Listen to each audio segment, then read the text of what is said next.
Hello and welcome back to World 360. US and Iran completed the first phase of the third round of nuclear talks in Geneva amid escalating tensions and renewed pressure by US President Trump. Iran's Foreign Minister Abbas Araghchi led the country's delegation, while from the US side, talks were led by Special Envoy Steve Witkoff and Trump's son-in-law Jared Kushner. The talks that lasted for almost 3 hours were mediated by Oman's foreign minister. They come amid Trump's repeated threats and days after the US president said that he is considering a limited strike if there is no nuclear deal. It is also important to note that these negotiations coincide with the largest US military buildup in the Middle East since 2003. The delegations of the two countries have already met twice, first in Oman in April 2025 and then in Geneva on 17 February this year.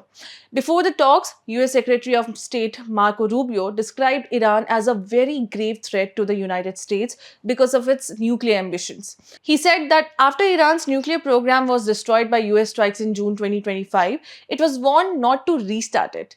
But Iran is still trying to rebuild parts of the program. He added that Iran is not enriching uranium right now, but it is trying to reach a stage where it can do so again.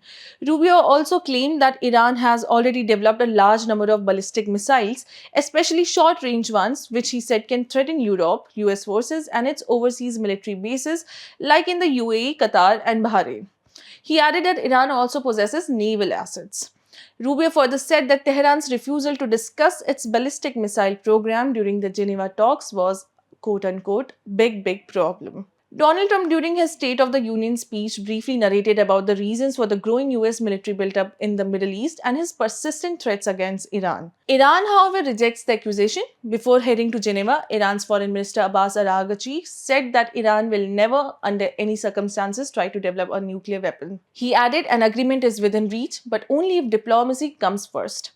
Despite the talks, tensions remain high. Tehran claims it has halted uranium enrichment post June 2025, but questions still remain about Iran's existing stockpile. Since head of the IAEA Rafael Grossi noted last Thursday that the most of the nuclear material Iran had accumulated up until June last year still remains despite the US bombings and attacks. Next up, Canadian Prime Minister Mark Carney will begin his 5-day visit to India later tonight. This is his first visit to India as the Prime Minister. Ahead of the visit, Canada said that it believes India is no longer involved in facilitating crimes on Canadian soil. This is a statement that marks a clear diplomatic reset between the two countries. Canada and India saw a bitter face-off with tensions in the ties after the killing of Hardeep Singh Nijjar and Canada's allegations. Carney will arrive in Mumbai to take part in several business engagements and interact with top Indians and Canadian corporate leaders and innovators. On Sunday, he will head to Delhi and hold talks with PM Modi on Monday next week. His visit comes at a time when Canada is trying to reduce reliance on US. For Canada, India's market of 1.4 billion people is central to its strategy to reduce dependence on the United States, which currently absorbs over 70% of Canadian merchandise exports.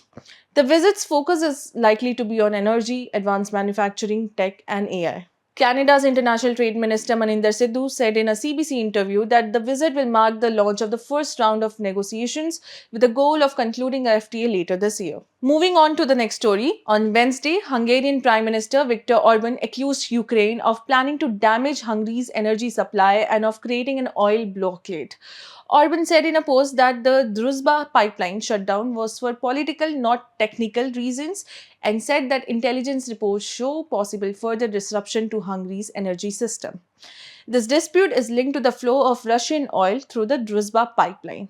Druzhba pipeline, which is one of the world's longest and largest oil pipeline networks in the world, is an indispensable route for Russian oil deliveries to European countries like Hungary and Slovakia.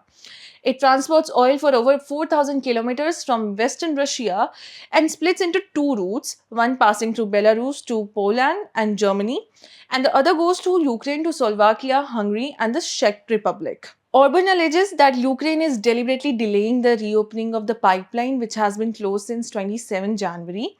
Ukrainian officials have rejected the claims made by Viktor Orbán.